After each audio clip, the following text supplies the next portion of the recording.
321페이지 하단 오시면 43장 1절로 15절. 형들이 약속한 대로 베냐민을 데리고 애굽으로 가는 거죠. 어쩔 수가 없죠. 베냐민을 데리고 안 가면 곡식을 팔아올 수가 없고, 곡식을 사올 수가 없으면 부모님이나 형제들이 다 굶어 죽게 되고, 그래서 할 수 없이 베냐민을 데리고 가도록 야곱도 허락을 합니다. 내용을 보면 간단하게 한번 정리를 해보면 322페이지 밑에서 다섯째 줄 1절로 5절에 보면 곡식을 사오라는 아비 이스라엘의 말을 듣고 유다가 그에게 베냐민을 데리고 가야 곡식을 사가지고 올 수가 있다는 사실을 말하는 내용이죠. 아버지로서는 청천벽력 같은 내용입니다. 그러자 6절로 10절에 보면 이쪽 323페이지 나오죠. 위에서 네 번째 줄. 이스라엘의 아들들을 책망하지 하자 아들들이 변명을 하고, 유다가 그 해결책을 아비 이스라엘에게 제시하여 속히 허락할 것을 촉구하는 내용입니다. 이유는 그겁니다. 아버지가 왜 베냐민을 있다고 했느냐, 베냐민 얘기 안 했으면 안 데리고 가도 되는 거 아니냐 이제 얘기죠. 근데 있다고 하든 안 하든 누가 다 알고 있어요? 요셉이 다 알고 있죠. 거기서 베냐민이 있다고 말 안 했으면 시험 한 번을 더 거쳐야 되겠죠. 시험 한 번을 더 거칠 거예요. 솔직한 게 나아요. 그래서 내가 늘 이런 데 보면서도, 야, 하나님은 말해도 알고 안 해도 알고 눈 감아도 알고 눈 떠도 알고 거짓말을 해도 알고 안 해도 알고, 하나님 앞에서는 제일 이렇게 이제 성경을 공부하다 보면 사람이 음흉하다가도 솔직해지더라고요. 솔직해 줄 수밖에 없더라고요. 사실대로 사는 것이 하나님 앞에는 제일 상책이다, 솔직한 것이 상책이다 하는 생각을 하게 되죠. 그래서 이제 유다가 그럽니다. 제가 책임질랍니다.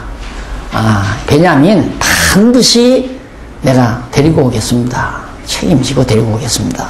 해서 아버지로부터 승낙을 받아 해결을 보는데, 11절로 15절 그 밑에 보면 이스라엘이 아들들에게 예물과 갑주로 돈을 주면서 전능하신 하나님을 의지하고 베냐민도 함께 동행하게 하여 그들로 애굽이 요셉 앞에 서게 하는 그런 내용입니다. 야곱이 이스마엘이 아무리 생각해 보아도 어쩔 수가 없죠. 어쩔 수가 없어서 바로의 마음을 이렇게 좀 사보려고 갑절의 예물을 다 준비해서 곡식값까지 주어가지고, 왜 그러냐면 자루마다 곡식값이 다 들어있었잖아요. 그러니까 야곱은 더 불안한 거죠. 야, 이놈들아, 이번 가면 이제 간천만이 아니라 날강도 치료받을 테니까. 아버지로서는 근심 걱정이 많단 말입니다.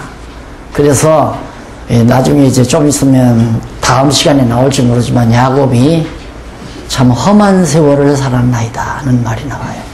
험한 세월을 살았나이다.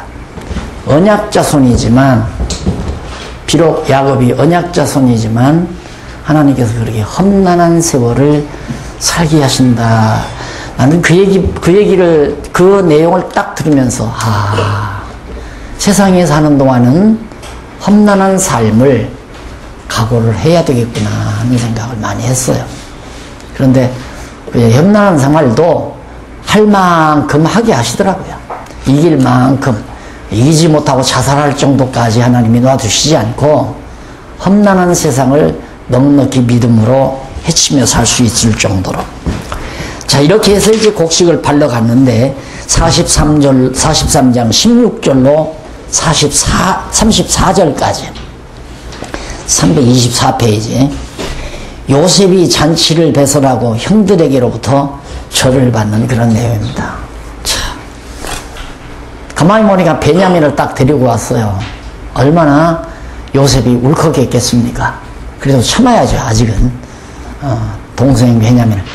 그걸 보니까 이제 형제들이 자기를 미워하듯이 베냐민을 어디다 팔아먹지 않았다는 것도 확인이 되고, 베냐민 보내놓고 아버지가 얼마나 염려가 클 건가도 확인이 되고, 그래서 내실에다가 잔치를 쫙 배설해서 형들을 데려다 앉히는데 그냥부터 차례로 다 차례차례 앉아. 그래 놀라는 거죠. 어떻게 저 총리께서 우리의 이 차서를 형, 동생 그거 차서를 다 알아서 쫙 앉히는데 겁이 났단 말입니다. 어떻게 이렇게 잘할까. 그러면서 잔치를 받으면서 얘 큰일 났다. 우리는 죽었다 이제. 막판 먹을 것이나 먹고 먹을 것이나 먹여놓고 죽여야 되겠다고 생각을 한 거죠. 그래 겁이 나가지고 눈으로 희둥그레 떠가면서 이제 음식도 먹었을 거 아닙니까?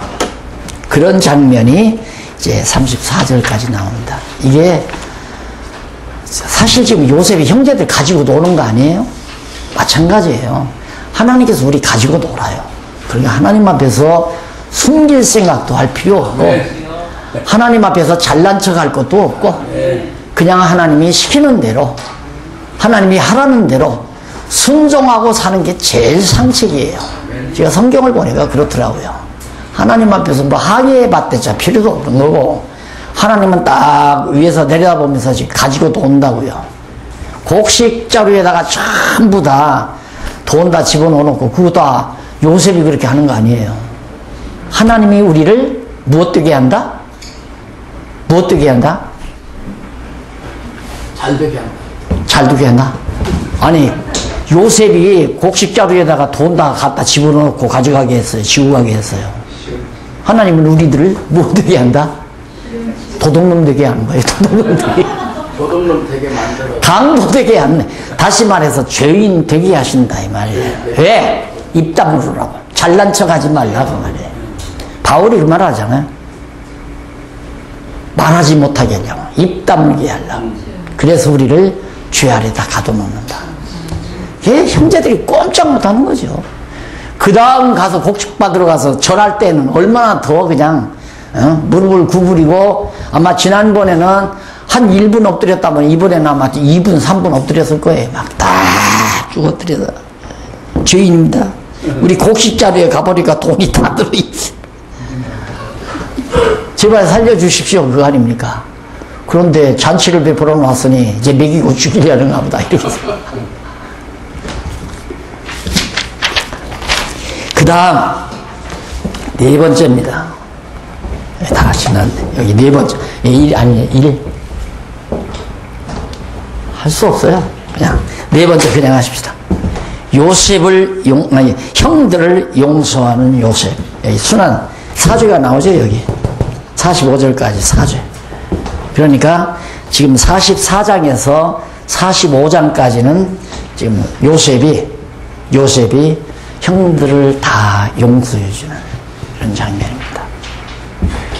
자, 근데 형제들이 요셉 앞에 절하고 엎드렸을 때 요셉이 44장에 보면 1절로 13절 요셉이 베냐민 자리에 은잔을 넣어 형들을 시험하는 장면입니다. 자, 애구지게 곡식을 다 이제 잔치를 베풀어서 한몫 먹여놓고 곡식을 다 주어서 요셉의 자루에다가 베냐민의 자루에다가는 은잔을 더 집어넣었어요. 돈도 다 도로 다 집어넣고 그렇게 해서 형제들을 다시 한번 시험하는 겁니다. 그래서 1절로 3절에 보면 그 밑에서부터 9째 줄 줄바꾼데 보시면 1절로 3절은 요셉이 청지기에게 명하여 형제 각인의 자루에 곡식과 돈을 넣게 하고 베냐민의 자루에는 자기의 은잔을 함께 넣어 보내게 하는 그런 내용이죠. 죄인 되게 하는 거죠. 죄인 되게 하는 거. 당연하잖아요. 하나님이 안 계시다면 내가 어느 분이 나한테 와서 자꾸 이제 죄의 책임 문제에 대해서 신학자인데 어느 신학대학의 부총장이에요. 그래서 날 뭐 이단 규명한다고 한참 난리를 치면서 나한테서 책을 한 권 가져가더라고요. 가져간 게 율법과 죄 그리고 은혜라는 책이에요. 이 책 보시고 이단이 없으면 이단 없습니다 하고 줬더니 가서 읽어보고 전화가 왔더라고요. 만나봅시다 그러더라고요. 그러자고 언제 오실라니까 며칠 있다 갑니다. 그래서 약속을 하고 이제 만났는데 목사님 오늘 나하고 토론을 해서, 오늘 토론한다니까 토론하시면 됩니다. 토론을 해서 내가 지면 내가 박 목사 당신을 내가 따를 거고, 또 내가 대답을 못하면 당신은 나 따르시오 그래. 아, 좋습니다. 그렇게 합시다. 어디 조용한 데로 가자고 그러더라고요. 그래서 좀 예쁜 곳에 횟집이 하나 있어서 그걸로 운전을 해서 살살 모시고 가는데 급했어요. 막 가는 도중에 차 안에서 막 묻는 거예요. 죄의 책임 문제에 대해서 딱 물으면서 죄의 기원이 뭐고 어쩌고 하면서 쭉 얘기를 해요. 그래서 내가 목사님, 부총장님이니까 총장님 한마디 제가 물어도 되겠습니까? 물으라 그래요. 만약에 하나님이 존재하지 않는다면, 만약입니다. 만약에 하나님이 존재하지 않는다면 도덕적이고 윤리적인 죄 말고 종교적으로 정말 죄가 존재할 수 있습니까? 라고 물으니까 대답을 안 해요. 그 질문을 하니까. 한 20초가 지나도 대답을 안 해요. 30초 넘겨 지나고 나니까 그때야 없지요. 그래요. 하나님이 안 계시다면 죄가 없다는 얘기예요. 그래요? 그럼 뭐 더 할 얘기가 없구만요. 또 하나 물어보십시다. 그러면서 그 다음에는 인간의 자유의지 문제에 대해서 또 묻더라고요. 인간의 자유의지 문제에 대해서. 아마 오늘 그런 질문이 나올지도 몰라요. 그래서 그 문제도, 그거 신학교에 다 배운 거 아닙니까? 한참 한 10분, 15분만 늘어지게 한 30분 이제 차로 가는데 하면서 어항 속에 고기 같은 그런 얘기를 해요. 그래서, 그거 다 총장님 그 신학교에서 어항 안에 물고기와 같은 거, 그거 얘기 아닙니까? 그런가? 그렇다고 그래요. 그러면 한마디만 물어봅시다. 그래요. 뭐냐고 그래요. 그 어항 안에는 하나님의 주권 영역이 미칩니까? 안 미칩니까? 그래 물었어요. 그 어항 속에 물고기가 어항 안에서는 자유롭게 움직이듯이 우리 인간도 어느 한계 안에서는 자유의지가 있다. 그걸 주장하려고 하는 거예요. 그래서 그럼 그 어항 안에 하나님의 주권 영역이 미칩니까? 안 미칩니까? 그것도 대답을 안 해요. 한참 지나니까 그때야 미치지요. 그래요. 그럼 할 말 다 했구만요. 그러자 이제 딱 음식점에 도착해서 딱 가니까 상을 차려놓고 앉았어요. 앉자마자 목사님 저하고 친구합시다 그러더라고요. 그러자고. 내가 나이가 한 2-3살 위에요. 그럼 10년 모시라는데 친구하자고. 그렇게 하자고. 그런데 내가 하나 조건이 있다. 나하고 친구하면서 자꾸 교단 정치 얘기하지 말아라. 그 얘기는 내가 듣기 싫으니까. 당신도 학자고 나도 성경 연구하는 사람이니까 만나면 연구한 것에 대해서 서로 토론하고 그러면 나한테 오면 내가 밥은 사겠다. 그러자고 그러더라고요. 하나님이 있어야 죄인이 되는 거예요. 하나님이 죄라고 안 하면 죄가 안 돼요. 하나님이, 우리가 아무리 죄가 많아도 하나님이 죄 없다 하면 죄가 없어져 버리는 거 아닙니까? 아무리 내가 의롭게 살았다 할지라도 너 죄인이야 하고 정지하면 우리는 어쩔 수가 없이 죄인이 되는 거 아니에요? 죄의 기원이 타락한 천사라나 마귀라나 이런 얘기를 자꾸 해대요. 그래서 내가 그렇게 질문을 했죠. 총장님, 타락한 천사는 지금 감옥에 갇혀 있어요. 그럼 이 세상에 마귀가 없어야 되잖아요. 성경 보라고. 타락한 천사 지금 감옥에 갇혀있지 감옥 밖에 나왔다고 생각, 어디에 그런 말이 기록되어 있느냐고. 타락한 천사가 마귀가 됐다, 하늘에서 계명성이 떨어져서 에스겔서에 나오죠. 그런 걸 갖고 타락한 천사가 마귀 됐다고 자꾸 얘기하잖아요. 그런 거 아니라고. 그래서 그대로 반 많이 뺏겼다니까요. 자주 와요. 또 와도 또 좋은 것만 먹으려고 그래요. 남한산성 어디에 통작집 있는데 어쩌고 안 데려갈 수 있어요. 거기까지 가야지. 다 부질없는 얘기들. 서구신학이라는 게 얼마나 가볍고 정말 빈약한 것인가를 쉽게 알 수 있습니다. 요셉이 일부러 베냐민의 자루에다가 금잔 집어넣고 뒤쫓아가서 다 섞어라 이놈들아. 그래 우리 총리의 은공을 다 배신하고, 그래 총리께서 사랑하시는 귀한 은잔을 강도질을 해? 도둑질을 해? 그런 일 없습니다. 보십시오. 딱 찾아보니까 다 은잔은 없는데 돈은 다 들었거든. 이놈들 나라 임마 돈도 들었지. 그다음 베냐민 자로 제일 마지막에 가서 딱 하는데 거기에서 은잔이 딱 나왔을 때 얼마나 새파랗게 질렸겠어요. 이제는 죽었다. 다 끌려간 거야. 야 너희들은 가라. 베냐민만 가자. 아닙니다. 우리도 따라갑니다. 와가지고 베냐민만 감옥에 가둬놓고 너들 가거라. 다 베냐민 이놈 나쁜 놈이니까. 내가 대신 있겠습니다. 내가 대신 있겠습니다. 내가 대신 감옥에 가겠습니다. 요셉이 얼마나 속에서 감정이 폭발하겠습니까? 결국은 방으로 들어갔어요. 눈물이 나오려고 하니까 방으로 들어가서 한바탕 울고 요셉이 다시 나옵니다. 나와서 형님들 내가 요셉입니다.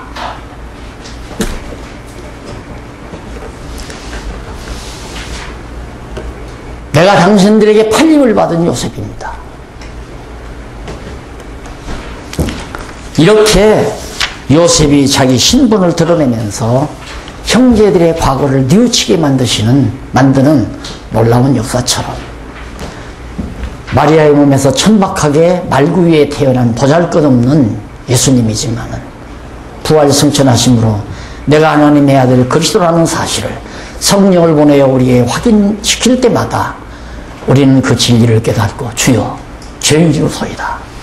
솔직히 고백하고 뉘우치고 반성하는 것이 우리들의 회개의 역사가 아니겠느냐 이 말이에요. 그래서 용서를 받는 거고 그래서 언약 자손으로 하여금 보호를 받고 형통하게 되어지는. 그래서 얼마나 형제들이 괴로워합니까? 자, 요셉이 자기를 드러낸 다음 이제 어서 형님들 가십시오. 아버지 어서 가서 맛있는 것 해드려서 공양을 해야 되지 않습니까? 굶고 계십니다. 말이에요. 그렇게 해서 유다가 요셉에게 과거를 뉘우치며 간절히 애원합니다. 베냐민 데리고 가야 됩니다 하고 그런 장면이 이제 17절까지 나오고 45장 1절로 15절에는 요셉이 형제들에게 자신의 신분을 밝히면서 다 용서해주는 형님들 과거에 나에게 여차했지만 거기 한번 읽어 보십시오. 대충 333페이지 위에서 네 번째 줄 줄바꾼데 1절로 4절에 보면 요셉이 정을 억제하지 못하고 형제들에게 자기를 알리고 방성대곡하며 그들이 애굽 땅 요셉이라는 애굽의 판 요셉이라는 사실을 분명히 밝혀주는 내용이 나옵니다. 자기의 신분을 분명히 밝히는. 우리가 성령께서 오셔서 정말 성경을 기록해서 마태복음, 마가, 누가, 요한 해서 신약 성경을 성경으로 기록해 놓지 않았다면 어떻게 우리가 2000년 전에 유대 땅 베들레헴 말구유가리에 오신 예수가 하나님의 아들 그리스도인 줄을 어떻게 알고 믿겠어요? 그것이 성령께서 그리스도의 영이신 보혜사 성령께서 오셔서 당신의 신분을 적나라하게 드러내가지고 신약 성경에 기록했기 때문에 우리는 성경을 보고 예수가 하나님의 아들 그리스도임을 깨달아 믿고 그를 경외하는 이런 놀라운 신앙을 통하여 우리가 영원한 생명을 얻는 그런 아름다운 결과를 얻게 됐다는 것은 너무도 놀라운 사실이죠. 형제들 역시 정말 늘 마음에 부담 가던 죄, 무거웠던 죄, 어려운 일만 다가와도 우리가 동생 요셉을 팔아서 벌 받는 거 아닌가? 우리 생활이 늘 그러잖아요. 뭔 일이 어려운 날 조금 와도 내가 뭘 죄를 져서 하나님께서 벌 주는 거 아닌가? 이놈의 죄의식이 우리의 행복을 다 앗아가잖아요. 더욱이 신앙을 가지고 사는 우리 성도들은 이 죄의식 때문에 늘 불안한 겁니다. 죄의식 때문에. 근데 그걸 내가 숨겨봤다자 숨겨지지를 않아요. 정당하게 다 보고 오기 때문에 숨길 필요가 없어요. 그래서 하나님 앞에 나는 정말 피할 수 없는 죄인입니다라고 솔직히 자기를 하나님 앞에 드러내고 살면 편안한 걸 어떻게든지 의인으로 해보려니까 덜 괴롭잖아요. 의인이 안 돼요. 내가 아무리 노력해도 우리는 의인이 될 수가 없어요. 나는 죄인으로서이다. 그래야 하나님 앞에 겸손해질 거 아닙니까? 그러니까 죄인이라는 사실을 인정할 때 하나님 앞에만 겸손해지는 게 아니라 사람 앞에도 겸손해질 수밖에 없어요. 자랑할 거 아무것도 없어요. 우리 박윤민 목사님이 날 딱 보더니만 나보다도 자기가 1cm는 크대요, 키가. 그걸 자랑하더라니까. 그게 뭐 자랑거리가 됩니까? 밥 몇 그릇 더 먹으면 키 좀 크는 거. 어떻게든가는 자기 자랑할 걸 만들려고 가장 기다리고. 뭐 학벌이 좋다느니, 머리가 좋다느니, 집안이 좋다느니, 하여튼 무엇이든 자기 자랑거리를 만들고 살려고 하는 것이 우리 꾸준한 인간의 어리석은 노력이에요. 근데 성경 알고 나면, 내 자랑거리란 있어서는 안 되겠다는 걸 깨닫게 됩니다. 내 자랑거리는 있어서는 안 된다. 오직 여호와의 이름만이 나의 유일한 자랑거리입니다. 자랑이라는 말이 찬송이라는 말과 같은 의미 아니에요. 히브리어로 보면 찬송한다, 자랑한다가 같은 뜻이에요. 그러니까 여호와를 찬양하라 이 말은 여호와를 자랑하라 그 말이거든요. 우리가 여호와 경외하고 산다는 우리 언약 자손들을 끝까지 버리지 않고 사랑하시는 여호와를 우리가 자랑 안 할 수가 없죠. 내가 지금 여기 와서 아침부터 지금 몇 시간 동안 계속 여호와 자랑 아니에요? 여호와 자랑. 여호와 찬양이죠, 이게. 여호와 자랑하는 게. 우리 목사님들도 이제는 뭐 교회 가면 누구 자랑하겠어요? 나는 뭐 큰 교단에 내 배우가 나는 큰 교단 목사다. 나는 군소교단의 목사. 군소교단 목사는 정말 이런 곳에 오면 좀 쪽을 못 써줘야 돼. 어느 교단이신가요? 그냥 조그만 군소교단. 벌써 머리부터 긁잖아요. 어느 교단에 속한. 그러니까 나는 그거 묻지 않잖아요. 어느 교단이냐고. 어느 교단이 뭐예요? 나는 이래 봐도 서당동 총신 나왔습니다. 나는 이래 봐도 장신대 나왔습니다. 우리 죄송합니다. 통합실 계시는데 은근히 힘이 들어가잖아요. 어깨에 이게. 그것도 어리석은 거예요. 자랑할 게 뭐예요? 네? 정통 나왔습니다. 어디 가나 언제나 여호와 찬양, 여호와 하나님을 자랑할 수 있다는 것이 무한한 행복이고, 이번에 포항에 갔는데 참 포항에 조그만한 어떤 권사님 한 분이 자기 개인 기도처를 하나 가지고 계시더라고요. 거기서 어떻게 이 말씀을 듣고 좀 내가 아는 목사님들 또 계시고 그러니까 그 목사님 모셨으면 좋겠습니다. 내가 간다고. 이렇게 갔어요. 한 10여 명 모여서 그냥 말씀 들을 줄 알고 갔더니 한 40, 50명 모였어요. 목사님들이 한 5-6분 모시고 그리고 권사님들, 목사 사모님들 해서 한 40, 50명 성도들 해서 그렇게 모였는데 올라온 것은 그 10여개 목사님 3분. 그 다음 백석대, 여기 백석대죠. 백석대 총회. 내가 경동로회냐. 우리 포항에는 경동로회가 없는데 어느 도입니까? 묻더라고. 아니에요. 경기도 광주의 경동로회입니다. 그러냐고. 경동로회 목사님 한 번 오셨더라고요. 또 다른 교단에서 목사님 오시고. 그리고, 또 거기, 그 지방교회라고 있잖아요. 형제단 교회. 그 2단 취급하죠. 거기서 아주 좀 두각을 들을 3분이 오셨어요. 하도 이제 성경 오니까 들어오자 하고, 2분은 그 전에 좀 듣고, 한 분이 너무너무 자꾸 얘기하니까 한번 내가 가서 직접 2단인가 아닌가 살펴보지. 그러고 왔다가 끝나고 딱 나니까 교단 다 의식하네요. 모두가 다 모든 목사님들이 다 공감한. 그래서 오늘 목사님들이 이렇게 공부하는 이 진리, 성경 진리는 교단을 초월하고 신학을 초월하는. 이제 제발 좀 신학 논쟁 끝냈으면 좋겠어요. 해답도 없는 논쟁을 뭐하러 그렇게 하느냐 이 말이에요. 이 교단, 어느 교단이 와도 상관없어요. 어느 교단이 와도. 나는 수요일에는 한신대 교수들이 와도 나는 가능하다고 봐요. 왜? 성경이니까.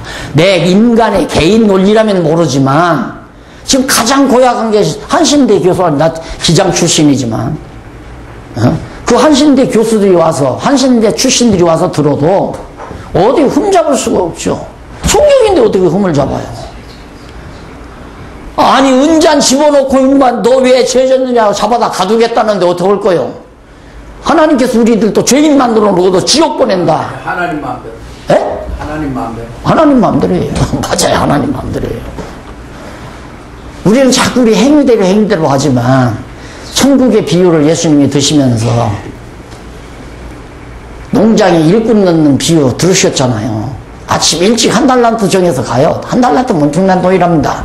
그 다음 점심 때, 다 저녁 때 이렇게 다 사람들이 놀고 있을 시간 집어넣어요. 제일 마지막에 들어간 사람 들어가자마자 일이 끝나버렸어요. 근데 청지기한테 농장 주인이 뭐라고 그러냐면 너 그 제일 마지막에 온 사람 일도 안 한 그 건달뱅이 불러다가 그 사람한테 한 달란트 줘라. 한 달란트 줬단 말입니다. 이른 아침부터 한 달란트 계약하고 들어온 사람이 야 오늘 주인 잘 만났다. 일도 안 한 저 인간에게 한 달란트 주는 거 보니까 오늘 보너스가 두드럭하겠구나. 웬걸? 자기 차례가 왔는데 여전히 한 달란트만 줘요. 그러니까 주인이요. 왜? 불공평하잖아요? 나는 이른 아침부터 와서 일했고 저 사람은 금방 와서 일도 안 하고 지금 끝났는데 똑같이 한 달란트 주면 됩니까? 그러니까 주인이 있다가 야 너하고 나하고 한 달란트 주기로 계약했잖아. 네 거나 받아가지고 가. 내가 이 일을 한 사람에게 주든 안 한 사람에게 주든 내 돈 내 맘대로 준 거야. 이것이 하나님 나라다 이 말이에요. 우리 행위대로 준 게 아니에요. 행위대로 천국을 보낸다면 갈 사람 하나도 없죠. 우리 행위대로 하나님께서 저주하신다면 저주하면 될 사람 없죠. 그러나 은혜대로 하시기 때문에 하나님께서 당신의 이름을 위하여 은혜에게 베푸는 사랑처럼 하나님께서 언약 자손들을 보호하기 위해서 요셉의 마음 가운데 너그러운 마음을 주어서 형제들을 다 용서해주고 곡식을 팔아서 보내가지고 부모를 봉양케 하고 하는 대목이 45장 16절로 20절 334페이지. 바로가 왕궁에서 가만히 들으니까 막 통곡 소리가 들리고 난리야. 형제들이 막 엉엉대고 울었을 거 아니에요. 이 기가 막힌 상황에서. 그러니까 바로가 있다가 요셉에게 바로가 있다가 이 웬 울음소리가 이렇게 들리는가. 이 사실을 다 얘기한 거예요. 요셉이 여차여차해서 형제들이 곡식을 팔러 왔고 부모가 고향 가나안 땅에 살고 계십니다. 당장 모시도록 해라. 바로가 병거를 딱 내주잖아요. 왕이 타는 병거를 딱 내주고 가서 당장 모시고 와라. 그래서 정말 45장 21절로 28절 여기 보니까 형제들이 돌아가 부친 야곱에게 모든 일을 다 구합니다. 이번에는 기쁜 소식이죠. 아버지 베냐민 데리고 갔잖아요. 여기 베냐민 데리고 갔어요. 근데 갔는데 이번에 가보니까 곡식 주는 그 총리가 아버지의 11째 아들 요셉이에요. 에? 이게 무슨 소리야? 진짜냐 이놈들아? 네 진짜입니다. 왜? 아버지한테 팔아먹었다 소리 안 하더라고요. 그래도 저들이 팔아먹었다 소리 안 해요. 그러면 애굽에 가서 다 알았을까요? 몰랐을까요? 아버지가 다 얘기했을 거 아니에요. 야 내가 너는 맹수들이 먹은 줄 알았다. 잡혀 먹은 줄 알았다. 너 형들이 다 그러더라. 네 옷 들고 와서 피 묻은 옷 들고 와서 그렇게 얘기했는데 내가 어떻게 안 믿느냐. 요셉 만나서 그런 얘기 다 했을 거 아닙니까? 미리 가서 얘기했어야죠. 자식놈들이 아버지한테 아버지 죽을 죄를 졌습니다. 여차 된 겁니다. 차마 그 말은 못하고 그 바로 왕께서 아버지 모시고 와서 거기에서 살라고 합니다. 그래서 46장에서 50장까지 보면 언약 자손들의 형통 장면이 나옵니다. 이제 형통이 됐죠. 자, 가나안 땅 여기서 흉년, 아직도 흉년이 엄청 많이 남았는데 몇 년 남았는데 굶어 죽을 거 아니에요. 그러지 말고 와라 이 말이야. 애굽으로 모셔와라. 네 애비 야곱을 모셔와라. 그래서 여기 살기 좋은 땅, 아주 이 홍해바닷가 아주 물 좋고 농사짓기 좋은 아주 좋은 땅이에요. 이 땅에다가 야곱의 자손들이 가서 편안히 살 수 있도록 해줍니다. 형통한 상황이 벌어지잖아요. 그리고 형통한 것이 계속되는 거 아니에요. 하나님이 우리를 언약 자손들을 길러가실 때 꼭 기억하십시오. 형통한 날과 곤고한 날을 겸해서 주신다는 사실. 그래서 난 늘 성도들에게 목회할 때 현직에 있을 때 그 말을 드렸어요. 형통할 때는 곤고한 날 올 것을 생각하고 살아라. 또 곤고한 날이 왔다 할지라도 형통함이 온다는 소망을 가지고 살아라. 하나님은 늘 곤고한 날만 주시는 하나님이 아니고 형통한 날도 주시고 또 형통케만 하는 것이 아니라 공고한 날도 주시는 하나님이다. 왜냐하면 우리 되게 하시려고, 하나님의 백성을 되게 하시려고. 참 인간 고약해요. 어려운 날, 권고한 날 와보십시오. 그냥 새벽에 나와서 울고불고 하나님 앞에 기도를 열심히 합니다. 살려주세요. 이번 한 번만 봐주세요. 죽는 날까지 충성하면서 살겠습니다. 그렇게 기도를 해요. 펴보세요. 빵집 하나 열었는데 이게 너무너무 잘 돼가지고 막 빵집 분소가 여기저기 생겨서 1년 소득이 한 5억 내지 10억 가까이 막 소득이 된다 이 말이에요. 주일날 보니까 안 나와요. 또 셋째 주일인가 보니까 딱 나와서요. 목사님이 딱 경건이 마치고 뒤에 입구에 서서 나가실 때 아유 집사님 나오셨구만요. 네 요즘 좀 바빴어요. 그래 열심히 바빠라. 벌써 다 잊어버린 거예요. 하나님께서 형통한 날 줬다는 거 다 잊어버린 거예요. 지가 장사 잘해서 잘된 줄 아는 거죠. 그러니까 그런 인간 또 한 번 깨닫게 하려면 또 한 번 시험을 해야죠. 시험하는 방법이 공고한 날 주는 거예요. 요셉이 형제들 처음에 팔로온 곡식에다가 돈 넣어줬으면 한 번 넣어줬으면 끝내야지. 두 번째 또 넣어주잖아요. 왜? 베냐민을 진짜 사랑하나 안 사랑하나 확인하기 위해서. 그래서 베냐민 자루에다가 은잔 집어넣고 이놈들 너들은 다 가되 베냐민만 감옥에 집어넣겠다 그러니까 내가 대신 너에서 만약에 베냐민 데리고 가지 아니하면 아버지가 슬픔에 잠겨서 돌아가십니다. 제발 좀 베냐민 대신 나를 가두십시오. 형제들이 다 그러니까 요셉이 그런 말을 들을 때 애굽으로 자기를 팔아먹던 형제들의 모습을 떠올리면서 벅차오르는 감격을 억제할 수가 없죠. 그래서 죄는 우리의 감정을 북돋운다. 잘못을 뉘우치는 감정을 북돋운다. 그리고 사랑하는 감정도 북돋우고. 죄가 비단 나쁜 것만은 아니에요. 좋은 작용을 해요. 우선 하나님 앞에 겸손함을 깨닫게 하고 죄는 하나님 앞에 은혜를 깨닫게 하는 중요한 요소예요. 우리 죄 없이 구원받는다고 생각해 보십시오.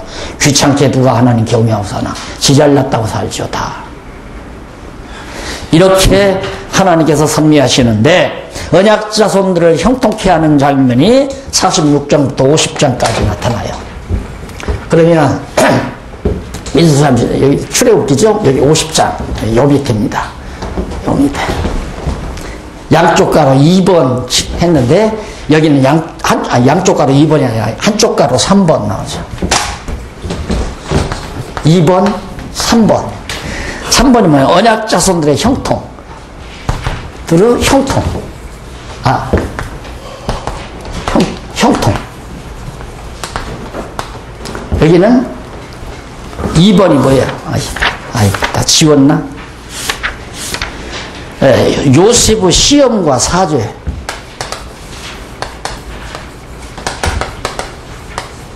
시험과 사죄. 형제들 시험에서 회개케 하는 거죠. 39장에서부터 45장. 여기는 46장에서부터 50장. 딱 맞죠? 37장에서 50장까지가 언약 자손들의 보호와 형통인데 언약 자손들이 범죄했어도 하나님께서는 여전히 그들을 보호하고 역시 시험과 사죄를 통해 용서를 통해서 형통케 해요. 언약 자손들을 형통케 하는 것이다. 따라서 1번, 2번, 3번은 당연히 가로 없는 1번의 내용에 잘 어울리는 논리적으로 빈틈이 없는 아름다운 귀한 논리 진리체계다 하는 게 확인이 됐죠. 그래서 이 주제를 확인하려면 요 세 가지 주제가 이 주제에 맞나 안 맞나를 재확인하는 작업. 이것이 우리들의 학습이다. 성경을 이런 방법으로 우리가 보고 풀어가야 폭넓게 보이잖아요. 하나님의 섭리가 큰 폭으로 우리에게 다가오잖아요.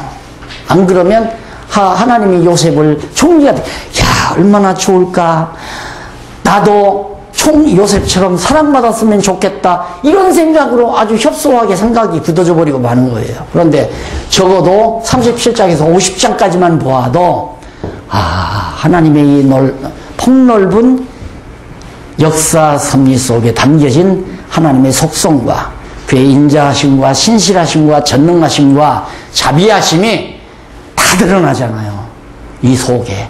그래서 성경은 넓게 봐야 한다. 넓게, 많은 분량 속에서 깊이를 봐야 된다 하는 얘기예요. 그래서 이 제목보다는 이 제목이 더 깊고, 이 제목보다는 이 제목이 더 깊은 거죠. 야, 자손 번창시켜준다고 언약하신 그 언약을 성취해 주시는 섭리 내용이구나. 자, 이렇게 섭리하세요. 모든 어려움과 역경 속에서 언약 자손은 망하지 않고 환난에도 또 흉년에도 굶어 죽지 않고 끝까지 보호하기 위해서 지금 형통케 했잖아요. 애굽으로 이사를 가요. 자, 보십시다. 야곱이 가족과 이고 46장에서부터 47장까지 이거하는 장면이 나와요. 1절로 7절에 보면 야곱이 하나님의 말씀을 듣고서 애굽으로 내려갑니다. 하도 야곱이 믿어지지를 않아요. 어쨌든 그리고 고향을 떠난다는 게 쉽지가 않아요. 근데 하나님께서 나타나셔서 야곱에게 지시하심으로 결국 애굽으로 내려갈 것을 각오를 합니다. 그리고 믿어질 수밖에 없는 거예요. 바로가 병거를 보냈다는데 차를, 요즘으로 하면 승용차를 보낸 거 아니에요. 이것 태워서 모시라고. 리무진 보냈겠죠. 가족을 다 데리고 오려면. 그러니까 야곱도 믿어지고 해서 하나님 말씀에 따라 애굽으로 내려갑니다. 그런데 8절로 27절 이쪽에 보면 46장 339페이지 애굽으로 내려간 야곱의 자손들 70여 명의 명단이 쫙 나타납니다. 자, 여기 보면 애굽으로 내려간 야곱의 자손이 70여 명이라 그러는데 이것 가지고 자유주의 신학자들이 또 트집을 잡아요. 사도행전에 몇 명 났다고 그래요? 75명이죠? 75명. 봐라! 성경에 왜 오류가 없느냐. 이거 다 인간들이 쓰다 보니까 여기는 70명이라고 하는데 사도행전은 75명으로 나오지 않느냐. 이거 해답이 없죠. 정말 틀리네. 그래서 1.1획도 틀림이 없는, 오류 없는 하나님의 말씀이란 말이 깨끗이 이런 것 하나 때문에 무산이 되면서 문서설이 힘을 얻게 되지는 거예요. 그렇지. 인간들이 그냥 어떻게 적당히 써놓은 문서들을 편집하다 보니까 사도행전은 75명이라고 나왔고 여기 창세기에서는 70명이라고 나왔다. 근데 눈 뜨고 좀 잘 보면 쉬운 걸. 여기는 애굽에 도착한 사람이 수예요. 그게 숫자. 그런데 사도행전에는 애굽에서 요셉이 초청받은 자의 숫자예요. 그래, 75명을 초청했는데 간 사람은 70명만 간 거예요. 그 이제 사도행전에 한번 보세요. 그러면 요셉이 초빙한 숫자가 바로 75명이고 여기는 애굽에 이런 사람들, 고센 땅에 거한 그런 사람들이 바로 70여 명의 애굽에 내려간 야곱의 자손이 그렇게 정리가 되지는 겁니다. 그 다음 46장 28절로 거기 나오네요. 자세하게. 자, 340페이지 위에서부터 6째 줄 앞부분에 보세요. 애굽에 이른 자들로서 그 앞부분 위에서 6째 줄 중간에 보세요. 340페이지 위에서 6째 줄 중간. 본문에서 말하는 76명은 그러나 본문을 자세히 살펴보면 정확한 결론이 나온다. 본문에서 말하는 76명은 76명은 야곱과 함께 애굽에 이른 자들로서 요셉 가족과 야곱의 자부들이 제외된 숫자이고, 그래서 26절이죠. 예, 그리고 사도행전에서 말하는 75은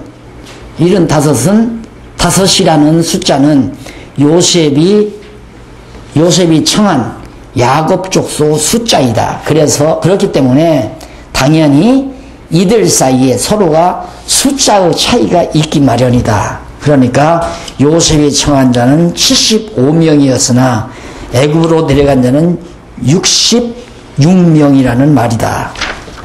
거기서 66명이라고 어디 나와요? 이 본문에 66명으로 나오죠?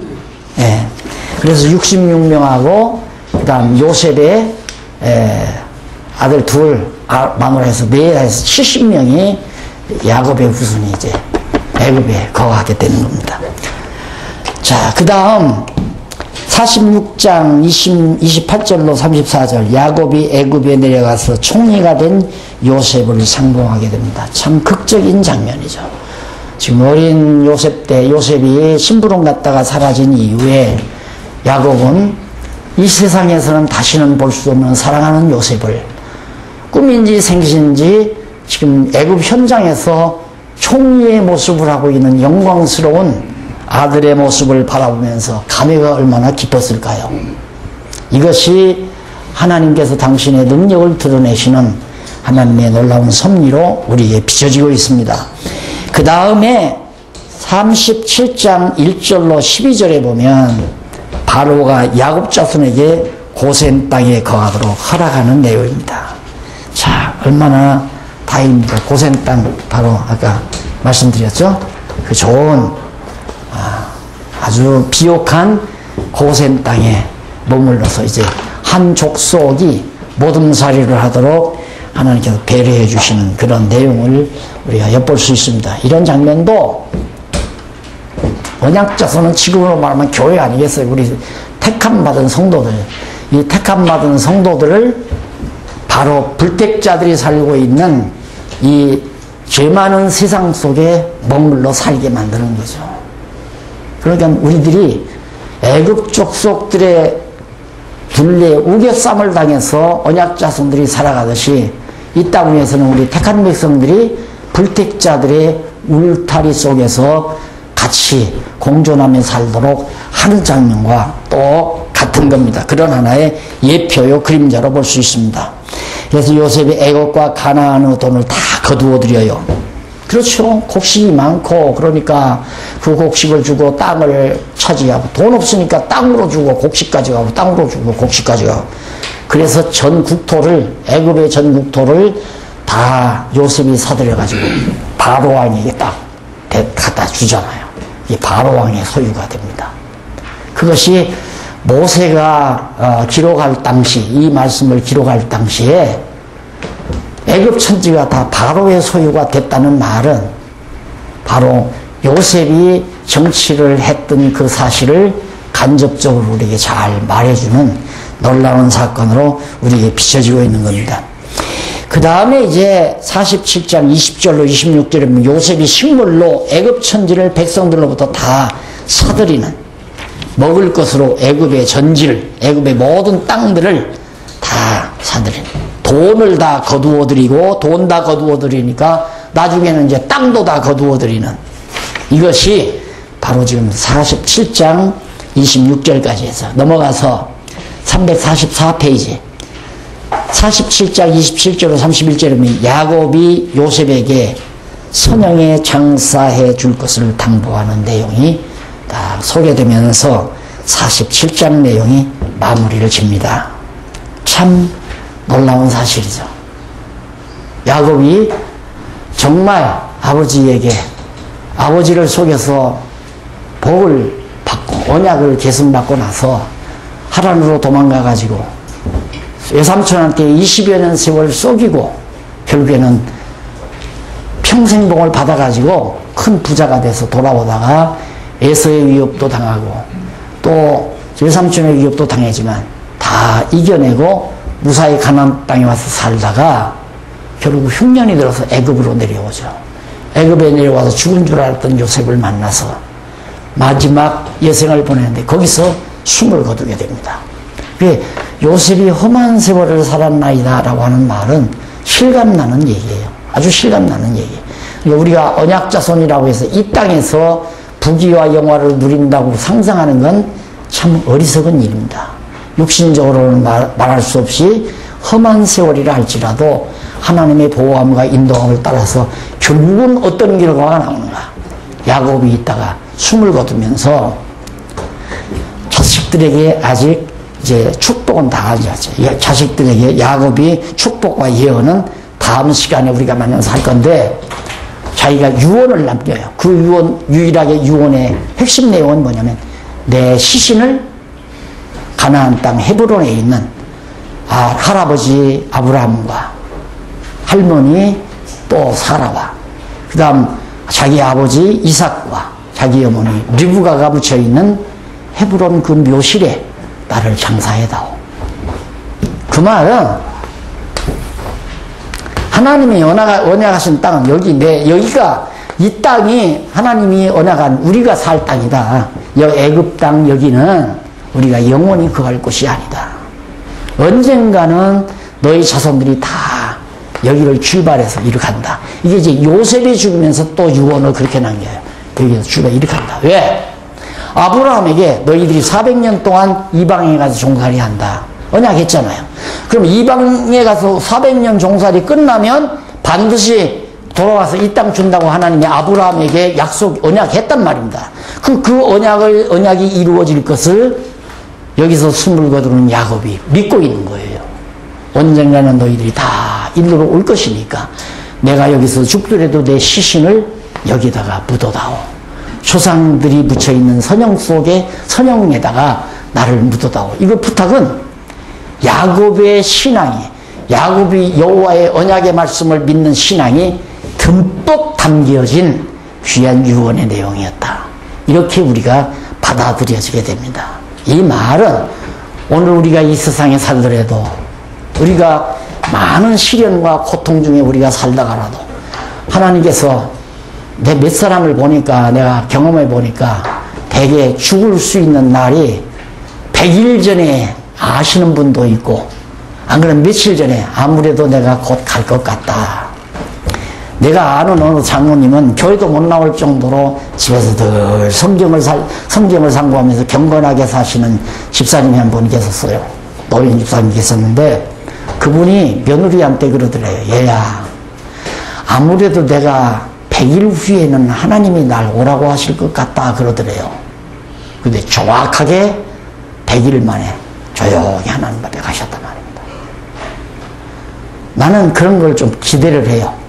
하나님이 나 가기 전 100일 전 이렇게 하면 너무 지루하니까 한 열흘 전 부지런히 이렇게 막 일하고 돌아다니다가 한 열흘 남겨놓고, 용기야 너 이제 그만 수고하고 이만해도 족하니까 한 열흘 있다 내게 오너라. 이렇게 하면 내가 자녀들을 붙들고 얘기할 시간이 넉넉하지 않아요. 큰딸 손 붙들고 큰사위 손 붙들고, 얘들아 나는 열흘 후에 아버지 집으로 갈 거다. 너희들도 언젠가는 올 거니까 하고 남기는 얘기나 똑같아요. 야곱이 나 할아버지 할머니가 계신 곳으로 나 가련다. 나 거기다 묻어다오. 이 말이나 내 영원한 본향은 하나님의 나라다. 내 본향으로 나 갈 거니까 너희들도 거기에서 만나도록 하자라고 조용한 목소리로 남길 수만 있다면 얼마나 좋겠나, 이런 생각을 해봅니다. 목사님들, 비록 목회하기에 고달프고 힘겹더라도 우리에게는 분명한 소망이 있지 않습니까? 영원한 약속의 땅이 우리에게 있습니다. 때로는 천대받고, 때로는 정말 억울하게 당하기도 하고, 때로는 말할 수 없는 고통 중에 혼자서 돌아서서 눈물지며 시간을 보낼 때도 있지만, 그러나 우리의 영원한 위로자가 계십니다. 힘내시고 정말 주께서 허락하시는 그날까지 우리에게 맡겨주신 사명을 위해서 심혈을 다하는 충성스러운 주의 종으로서의 자세를 갖추는 힘이 되었으면 하는 바람을 가지고 오늘 강의를 마칩니다.